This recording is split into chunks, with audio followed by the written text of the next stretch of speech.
श्री नवनाथ भक्तिसार अध्याय क्रमांक 6. बाला मल्हार या पवित्र स्थानी मच्छिंद्रनाथाने अष्टभैरवांशी युद्ध करून त्यांची खच्ची करून देवीचा प्रसाद मिळवला. नंतर कार्तिक स्वामींनी दर्शन करून कोकणात कुंडाल प्रांतात अडूळ गावामध्ये येऊन राहिले. त्या गावाबाहेर असलेल्या महाकालिका देवतांच्या दर्शनासाठी मच्छिंद्रनाथ गेले. हे कालिका दैवत फार कडक असून शंकराच्या हातातल्या कालिका अस्त्राची तेथे स्थापना केली आहे. त्या अस्त्राने पुष्कळ दैत्यांचा वध केला. म्हणून भगवान शंकर प्रसन्न होऊन त्या अस्त्रारूपी कालिकेस वरदान देऊन तयार झाले. तेव्हा तिने मागून घेतला, आजपर्यंत मला सांगितलेली सर्व कामे मी केली, आता मला येथे विश्रांती घेऊ द्या. तिच्या मर्जीप्रमाणे शंकराने देवीच्या त्या ठिकाणी स्थापना केली. त्या देवतांच्या दर्शनासाठी मच्छिंद्रनाथ देवळात गेले व त्यांनी देवींचे दर्शन घेतले. प्रार्थना केली, हे माते, मी मंत्र काव्य केले आहे, त्याचा तुमच्या सहाय्य असावे आणि माझ्या हातून राहून काही विश्वत्व शक्ती गौरवून वरदान देऊन तुम्ही तिचे महत्त्व वाढवावे. पण मच्छिंद्रनाथाने केलेली प्रार्थना ऐकून देवी रागावली. आधीच त्या अस्त्राच्या म्हणजे देवीस फार श्रम झाले होते. त्यात मच्छिंद्रनाथाने असले बोलणे ऐकून तिला प्रलयंगरीसारखी वाटली. तिला अत्यंत राग आला व तिने म्हणाले, अरे नष्टा अनिष्टा पतिता, मला शिवकार्याने फार श्रम झाले आहे. असे असताना तू मला आणखीन त्रास देऊ पाहतोस. तू कवित्व विद्या तयार करून माझ्याजवळ वरदान मागितले आहेस, पण हा वर माझ्या शांततेत विघ्न होत आहे. हे निवांत स्थान पाहून मी येथे येऊन राहिलो. आता तू मला त्रास देण्यास आला आहेस. आत्ताच्या आत्ता माझ्या डोळ्यासमोरून दूर हो, नाही तर तुला मी शासन करीन. असे मी शंकरांच्या हातातले अस्त्र ते मी तुझ्या हातात देऊन मी काय, मला बोलवताना तुझ्या मनात शंका तरी कसली आली नाही? आता तू येथे तुझे तोंड काळे कर, नाही तर फुकट मरशील. ते बोलणे ऐकून मच्छिंद्रनाथाला देवीला म्हणाले, मी प्राणास मुकेल ही गोष्ट अगदी अशक्य आहे.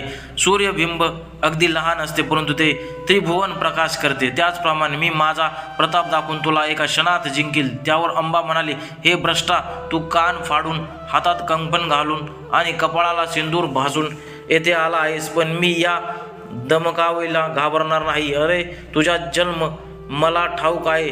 बोलून चालून तू कोवळ्या मुलगा आहेस. मासे मारून पोट भरण्याचे सोडून तू हे काय करतोयस? तुझ्यासारख्या दरिद्री माणसाला हा अस्त्रविद्या काय करायची? आंधळ्याला सौंदर्याचा काय उपयोग? तुला वाटत असेल की मी मोठा प्रताप आहे, मी भूतावळ वश केली, तशीच ही देवीही वश करून घेईल, पण ते शक्य नाही. मी शिव अस्त्र आहे. जरा वाकडी नजर केली तर साऱ्या ब्रह्मांडाचा नाश करील. तेव्हा माझ्यासमोर तू कसली पिरडी दाखवतोस? अशा तऱ्हेने ती दोघेही इराला पेटली. मच्छिंद्रनाथाला बोलणे ऐकून भद्रकाली सिंहासारखी आरोळी मारून आकाशात प्रकट झाली आणि विजेच्या कडकडाट प्रमाणे भयंकर आवाज ऐकू आला, जोगड्या, आता आपला प्राण वाचव, आपल्या गुरुचे स्मरण कर. अरे ही कालिका आज पृथ्वी नष्ट करण्यास निघाली आहे. आता तुझा निभाव कसा लागेल ते बघ. अशा तऱ्हेने बरेच भाषा ऐकून घेतल्यावर मच्छिंद्रनाथ तिला म्हणाले, तू नुसती बडबड करू नकोस. तू दंश केला तर तुला मी मारील. असे म्हणून त्याने भस्म हातात घेतला व वासव शक्ती मंत्र जपून तो आकाशात फेकले. त्याचबरोबर दैदित्यमान वासव शक्ती तत्काळ प्रकट झाली व सूर्याच्या हातात वासव छत्री आणि शिवाच्या हातात कालिकास्त्र एकमेकावर प्रहार करीत होते. कालिकेने वासव शक्तीचा प्रभाव केला आणि मोठ्या आवेशाने ती मच्छिंद्रनाथावर चालून आली. हे नाथांचे लक्षात येताच त्यांनी पुन्हा भस्म घेऊन एकदम रुद्र मंत्र सिद्ध करून फेकताच रुद्र प्रकट झाले. ते भयंकर रुद्र पाहताच कालिकेचे तेज फिके पडले. ताबडतोब तिने त्याची स्तुती केली, त्यामुळे ते जरा साम्य झाले. हे पाहताच मच्छिंद्रनाथाने वज्रास्त्र व धुमास्त्र हे अस्त्रे सोडली, परंतु त्याचा काही प्रभाव पडला नाही, कारण कालिकेने धुमास्त्र गिळून टाकले व वज्रास्त्र शैल्य पर्वताला आदळले. यामुळे ते पर्वत फुटून गेला. याची साक्ष आज तागायत हिंदुस्थानात आहे. दोन्ही अस्त्राच्या पाडाव झाल्याने पाहून मच्छिंद्रनाथाने वाताकर्षणाची योजना केली. त्या वाताकर्षणाच्या इगीत त्याने साधले होते. दत्तात्रयांच्या कृपाप्रसादाने मच्छिंद्रनाथात वाताकर्षणाचा लाभ झाला आहे. ते अस्त्राचे सहाय्य घेतले. त्यांनी कालिके देवीवर प्रहार केला. त्याचबरोबर तिच्या देहाही चलनवलन थांबले आणि देवी विकल झाली. ती आकाशातून जमिनीवर आदळली आणि बेशुद्ध झाली. हा सर्व प्रकार पाहून देवी देव दानवांनाही सुद्धा मोठा आश्चर्य वाटले. कालिकेचे प्राण जाऊ लागले तेव्हा तेव्हा तिने शंकरांना धावा केला व तो 1 तास शंकरांनी हा सर्व खेळ मच्छिंद्रनाथाचा आहे हे कळले. लगेच नंदीवर बसून तो त्या ठिकाणी आले. शंकराला पाहून मच्छिंद्रनाथाच्या पायावर डोके ठेवले. मग शंकराने त्यांच्या पोटाची धरून कडकडून मिठी मारली व प्रताप दाखवून अस्त्र जिंकण्याबद्दल त्यांची प्रशंसाही केली. तेव्हा नाथाने शंकरास सांगितले, बद्रिकाश्रमास तुम्ही प्रसन्न होऊन दत्तात्रयाकडून मला मंत्र व अस्त्रविद्या वगैरे सर्व शिकवले. त्याच कृपेचा हा प्रसाद आहे. यावर शंकर म्हणाले, सध्या ते राहू दे. तू अगदी आधी कालिका देवीला सावध कर. नाथा म्हणाले, तुम्ही आपला वरदहस्त माझ्या डोक्यावर ठेवा. ते ऐकून तुम्ही इच्छा काय आहे असे शंकराला त्यांनी विचारले. त्यावर तो म्हणाला, जशी शुक्राचार्याने संजीवनी विद्या कचला दिला त्याचप्रमाणे शाबरी विद्येचा तुम्ही माझ्याकडून कवित्व करवलेत. तसा वर देऊन मला कालिकास्त्र द्यावे. तुमच्या हाती राहून कालिकेने जशी कामे केली तशीच तिने माझ्या हातात राहून करावी व पुढे मंत्र कार्यात तिने मला उपयोगी पडावे.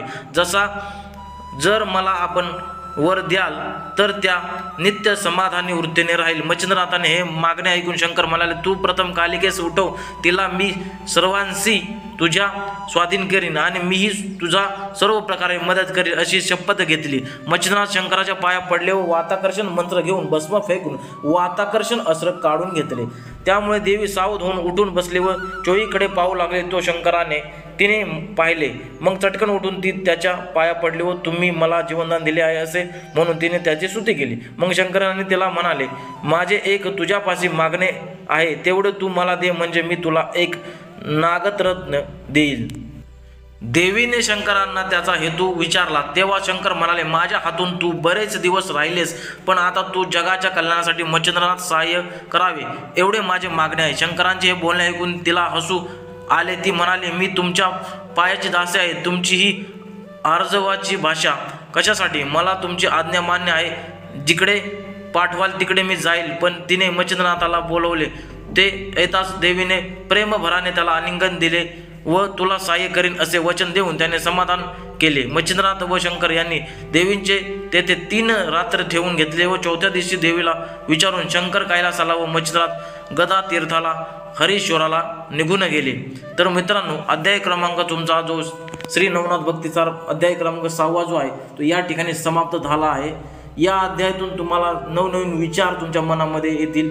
अशा प्रकारे अध्याय तुम्ही वाचल्यानंतर तुम्हाला चांगले प्रकारचे ज्ञान सामग्री मिळू शकेल. या ग्रंथाच्या आधारे तुम्ही नवनाथ त्यांचा जो बी ग्रंथ आहे तो या ठिकाणी व्हिडिओच्या माध्यमातून तुम्ही एक करून माझ्या चॅनलवरती जे पण नवनाथांचे व्हिडिओ आहेत ते बघून कंप्लीट करू शकता. ठीक आहे.